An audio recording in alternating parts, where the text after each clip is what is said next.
La primera es Isabela. Tengo dos preguntas sobre la iniciativa del presidente. La primera es si se va a aprobar la iniciativa antes de que se acabe el periodo de sesiones y si en su opinión quedó corta la iniciativa del presidente.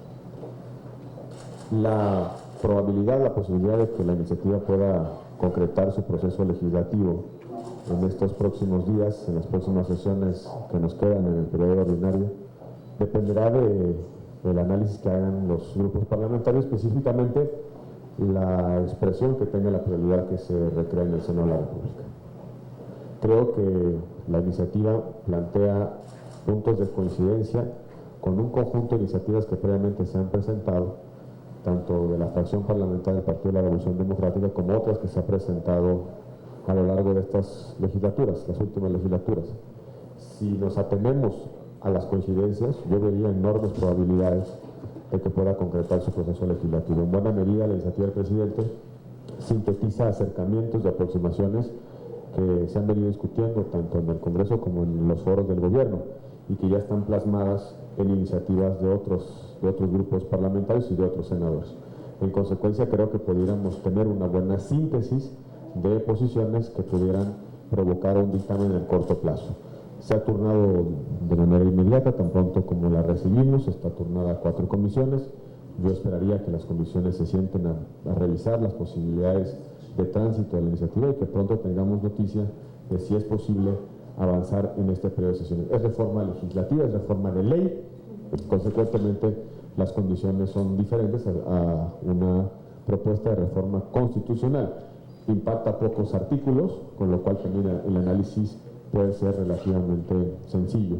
Yo sería de la idea de que revisáramos las condiciones en las próximas horas, en los próximos días, y que tomáramos una determinación para darle al país una política pública, una política regulatoria para enfrentar un problema que es urgente, que es necesario y sobre el cual ya no tenemos posibilidad de dejar pasar más el tiempo. Sobre la segunda, si se quedó corta en la iniciativa. Creo que en el apartado de uso medicinal la iniciativa implica una perspectiva completa. No solamente trata la importación de medicamentos, sino también la generación de una industria farmacéutica nacional, la posibilidad de experimentación científica en nuestro país. Faltaría revisar algunos detalles, como por ejemplo, cómo se va a conectar la producción con la industria farmacéutica. Hasta lo que he revisado de la iniciativa no logro todavía resolver esa incógnita. Me parece que puede haber distintas soluciones, que sea más una cuestión de regulación administrativa y no de regulación legal, y que en consecuencia se deriva hacia los órganos que controlan las normas sanitarias esas definiciones. Pero creo que en cuanto a medicinal es una propuesta interesante, comprensiva, que recoge prácticamente todo lo que discutimos en los distintos foros. No solamente cerrar la industria, los usos medicinales o terapéuticos a la importación de medicamentos, sino también generar propias experimentaciones y aplicaciones en territorio nacional y sobre todo conectar a quienes hoy producen paliativos en nuestro país que puedan tener una vocación productiva en el área medicinal y científica. En cuanto al aumento de los gramajes, sigue estando la gran incógnita de cuál va a ser el mecanismo de suministro. Lo he dicho reiteradamente, mover los umbrales de 5 a 28 no es suficiente si de cualquier manera hay que ir al mercado negro ahora a conseguir 28 gramos. Me parece que tenemos que revisar ese apartado.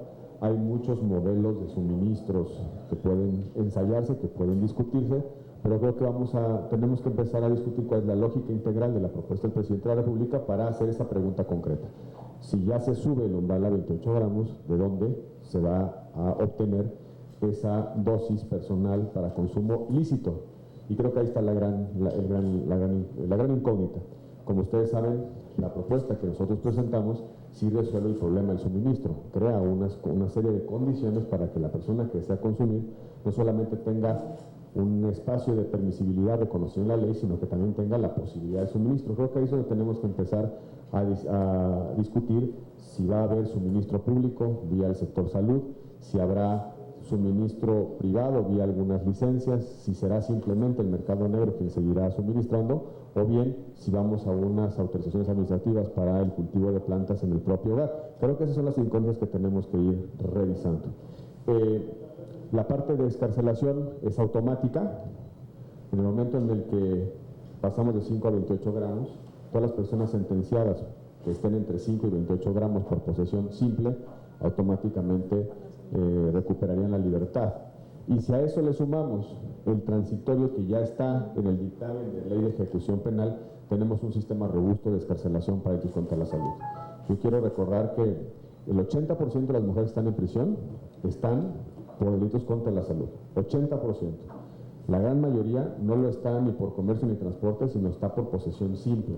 Son quienes han sido engañadas o utilizadas por razones económicas para entrar a un penal con una dosis específica de marihuana, o quienes fueron detenidos porque en su casa había un paquete de marihuana atribuible a su cónyuge, a su marido o a un familiar.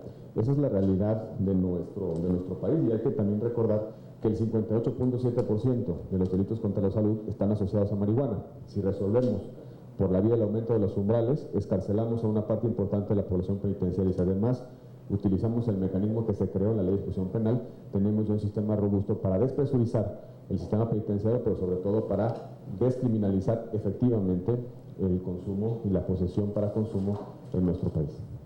Leticia Robles, Excelsior. Al senador, buenas noches. Son varias preguntas.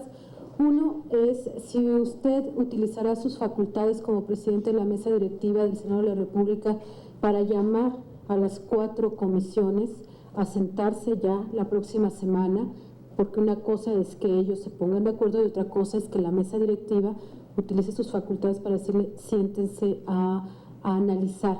Esa es una primera pregunta, senador. La segunda es para profundizar en algunos comentarios que usted ha hecho, es si sería conveniente que el Senado aprobara esto que está mandando el presidente de la República, o se esperara a hacer esta discusión de asuntos más técnicos como quién va a comercializarla, dónde se va a comprar, porque así como está la iniciativa del presidente, pareciera que yo puedo tener 28 gramos de marihuana y los puedo llevar a una farmacéutica y decirle, oye, transfórmala en una medicina, ¿no? Para que la pueda yo también consumir. O sea, no hay una especificación de cómo se va a hacer esto, de transformarla para uso medicinal, y si es necesario que el Senado mejor espere a una discusión, digamos, más enriquecedora de transformar la iniciativa presidencial a algo mucho más concreto. La tercera pregunta, senador, es si tiene usted una estimación de cuántos reos podrían quedar en libertad con esta disposición que está estableciendo el presidente de la República en su segundo transitorio, pero que también trae la ley de ejecución penal para que la puedan liberar. La otra pregunta, senador, es que la ley de ejecución penal dice muy claro que es la cantidad actual multiplicada por 1000, que serían 5 gramos, que serían 5 kilos, pero con esta reforma del presidente son 28 gramos, se elevaría a 28 kilos. Entonces, si usted pedirá a las comisiones que hagan un ajuste al transitorio 10º de la ley de ejecución penal, justamente para que no quede este asunto de 28 kilos y quede en 5 kilos. Y senador, también preguntarle si es posible que el Senado de la República, en otro tema, pero que lo están viendo ahorita, salga algo de anticorrupción. Gracias. Sobre las facultades, creo que la primera responsabilidad del presidente de la mesa directiva es crear las condiciones para que la pluralidad que está representada en el Senado de la República pueda tomar decisiones profundas, con oportunidad, y sobre todo que permitan resolver problemas sociales. Y yo creo que ahí es donde está una tarea importante de esta mesa directiva. Lo que yo haré, de hecho ya lo he hecho, es establecer comunicación con el presidente de la Junta de Coordinación Política para que a su vez él hiciese una consulta con los grupos parlamentarios para ver las condiciones de tránsito sobre esta iniciativa. Y me ha dicho que en efecto hará las consultas pertinentes para determinar si en el ámbito de las coordinaciones de grupos parlamentarios hay espacio y oportunidad para iniciar la dictaminación de la iniciativa del presidente de la República y de otras la próxima semana. Yo esperaré a que los coordinadores parlamentarios tengan una conversación al respecto y la mesa directiva hará todo lo que esté a su alcance para generar las condiciones a efecto de que no solamente las comisiones dictaminen, sino eventualmente el Pleno pueda conocer del producto que dichas comisiones generen. Nosotros, la mesa directiva, tiene la obligación de cuidar los consensos y de que cuando no existen los consensos, que las mayorías se expresen con orden. Y esa es la responsabilidad que vamos a asumir con total claridad en lo que resta de este periodo. Aprobar en sus términos. Yo sí soy de la idea de que en un problema tan complejo, que lleva tanto tiempo y que se ha convertido en un cáncer para la sociedad, cualquier paso en el sentido útil, en la dirección correcta, es un paso encomiable que hay que dar. Yo no considero que sea responsable mantener el status quo un día más. Cada día nos cuesta en términos de convivencia, nos cuesta en términos de violencia, nos cuesta en términos de vidas humanas. Y hay muchas personas enfermos que no tienen acceso a medicamentos o tienen que ir a interponer un juicio de amparo que se tarda un tiempo específico para poder acceder a una sustancia que les permita paliar el dolor, que les permita atender una epilepsia, que les permita acompañar un tratamiento de cáncer. Yo creo que si lo hacemos y si lo vemos con sentido de urgencia, cualquier paso es útil. Yo soy de la idea de que hagamos el máximo esfuerzo en estas horas para lograr el mejor resultado posible con todas las ideas en la mesa. Tener una discusión ya sobre posiciones claras. Ya no podemos volver a consultar a la sociedad lo que ya consultamos, porque ya consultó el Ejecutivo Federal y ya consultó el Congreso de la Unión. Tenemos conclusiones tanto allá como acá, estudios, información, bibliografía, testimonios de personas que se han visto involucradas en los procesos litigiosos para obtener una resolución favorable en este caso. Tenemos toda la información ya en el Congreso de la Unión. Ya no sería, a mi juicio, responsable ni necesario volver a abrir una discusión que ya tuvimos. Creo que la información con la que contamos es suficiente para empezar a tomar decisiones. Creo que en la discusión sobre usos medicinales ya estamos prácticamente listos para poder tomar decisiones de política pública. Ya estamos también listos para reconocer que el umbral de 5 gramos no es suficiente. Ya también estamos listos para debatir que la existencia del mercado negro es lo que más lastima a nuestra sociedad. Si ya tenemos todas esas definiciones y conclusiones en la mesa, lo que hace falta es construir y tejer la política pública en específico. Yo insistiré en la discusión en que es necesario ver la cuestión de manera integral. Subir umbrales en sí mismo no resuelve el problema porque mantiene el mercado negro. Y ese es el gran tema de fondo, el mercado negro que vale 40 billones de dólares anuales y que van directamente a los bolsillos de los criminales. Pero creo que también se pueden resolver sobre la base del marco de referencia que ha planteado el presidente en su iniciativa. No estamos en una posición de lejanía. Yo prefiero 1000 veces bordar sobre el umbral de 28 gramos que bordar sobre el actual umbral de 5 gramos. Sobre todo porque mientras no cambiemos ese umbral, la gente sigue en la cárcel. Senador, nada más una pregunta extra. Tal como está la iniciativa del presidente, el uso medicinal, pero no deja nada claro, por ejemplo, la importación. Los laboratorios tienen prohibido la importación. No, sí levanta la prohibición de importaciones a base de cannabinoides, pero también, y ahí respondo a otra pregunta que usted hacía, la somete a controles sanitarios. No es que un campesino llegue con su producción y le diga a una farmacia, véndela. No, hay una precondición que es haber actualizado, haber acreditado los controles sanitarios que COFEPRIS tiene para cualquier tipo de medicamentos. Y eso exige, entre otras cosas, protocolos de investigación sobre las bondades medicinales o terapéuticas de la sustancia, del medicamento, y también todos los racionales sobre los efectos que puede generar su uso, tipos de prescripciones, validaciones médicas a través de paneles sobre si en efecto la evidencia empírica sobre sus efectos y daños es sólida o no es sólida. Entiendo, y así concluyo de la lectura de la iniciativa, que el uso médico de la marihuana en el planteamiento del presidente se somete a controles sanitarios que aplican para la industria farmacéutica. Me queda la duda si solamente se van a poder producir medicamentos, porque hay algunas aplicaciones que no son medicamentos, pero que también son productos que derivan de los cannabinoides y que tienen una utilización razonable en términos de daño para las personas. Pongo el ejemplo, las famosas pomadas para el dolor o para quitar los moretones. En Canadá se venden en las farmacias, porque la gran parte de los modelos regulatorios distinguieron entre usos medicinales y usos terapéuticos. Usos terapéuticos no necesariamente son medicamentos, son tés para dormir, son pomadas para quitar un moretón, son paliativos, no propiamente medicinales.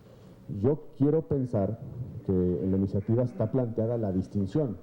Si ustedes se fijan, en el caso de Grace, lo que ella pidió que se permitiera la importación y su uso no es un medicamento propiamente, es un derivado del cárcamo de la planta que no tiene control sanitario de medicamento.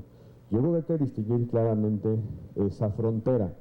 De lo que he leído, creo que con algunas precisiones, sobre todo en algunos de los artículos de la Ley General de Salud, se puede hacer esa distinción claramente entre usos terapéuticos, paliativos y usos medicinales, medicamentos que deben tener un respaldo científico y sobre todo cumplir con los protocolos y controles sanitarios. Pero creo que la orientación de la iniciativa en la cuestión medicinal es la aproximación correcta, porque sí somete a control del Estado, control sanitario, la generación de productos y aplicaciones, pero sobre todo la experimentación científica. En este país vamos a tener buena información sobre lo que causa la marihuana el día que se aliente y se incentive la experimentación, porque de lo contrario no tendremos información valiosa. Si tenemos buena experimentación, desarrollo científico de investigación sobre la marihuana, sabremos en el corto plazo hasta dónde podemos llegar en cualquier tipo de sus usos. Estimación de los reos. Hay un problema crónico en este país, que es que nadie conoce a ciencia cierta quiénes están en las cárceles. La única información relativamente buena que tenemos sobre el actual sistema penitenciario mexicano viene de una encuesta que realizó el CIDE en 2012, pero es una encuesta, no llegó al detalle de los casos en específico, pero sí podemos obtener algunas deducciones de esas encuestas, como por ejemplo que el 40% de las personas sentenciadas por delitos contra la salud están por posesión. Posesión que se entiende que es por arriba del umbral de los 5 gramos. Eso es un dato muy importante. Pero también es cierto que el otro 40% está por transporte. Y entonces ese universo implica un 80% que está en delitos, para decirlo pronto, de bajo impacto, posesión y transporte. Creo que allí nos da una idea de que el universo de personas que pueden ser excarceladas con un cambio regulatorio de este tipo, en su doble pinza, lo que propone el presidente de aumento de umbral más lo que traemos en la ejecución penal, puede ser una buena solución a la enorme presión que tienen los sistemas penitenciarios mexicanos. Con respecto a la multiplicación por 1000, sí, en efecto, si las dos iniciativas se aprobaran en simultáneo nos genera esa contradicción. Lo que pasa es que el precepto de la ejecución estaba redactado de manera previa. Hay que ajustarla, y yo creo que la forma de ajustarla es no multiplicarla por 1000, sino definir claramente el umbral máximo de quienes son candidatos, 5 kilos de quienes son candidatos para poder acceder al sistema de excarcelación. Yo sí creo que no podríamos llevar el extremo del beneficio de excarcelación a 28 kilogramos, porque ahí ya hay claramente una intención de narcotráfico. Pero sí podríamos encontrar, ahora sí, ya sobre la base de una definición sobre dónde va a quedar el umbral, o dónde puede quedar el umbral, encontrar el siguiente umbral para obtener un beneficio de libertad anticipada o de libertad condicionada según la ley de ejecución penal. La última pregunta, anticorrupción. Están trabajando en las comisiones, están trabajando con los grupos de trabajo. Yo empiezo a sentir, y lo digo a título personal, que hay ya una suerte de diálogo sin escuchas, donde es más importante el debate procedimental que en tal fondo de los temas. Ojalá se recondujera el proceso en el corto plazo. Ojalá, en lugar de discutir si está en una sala chica o una sala grande, si son muchas mesas en simultáneo, si es en los términos de la iniciativa o no es en sus términos de la iniciativa, si es frente opositor ciudadano contra el gobierno. Más que discutir eso, yo creo que debieran ya haber planteamientos concretos de redacciones sobre los documentos que están sobre la mesa. Yo he aprendido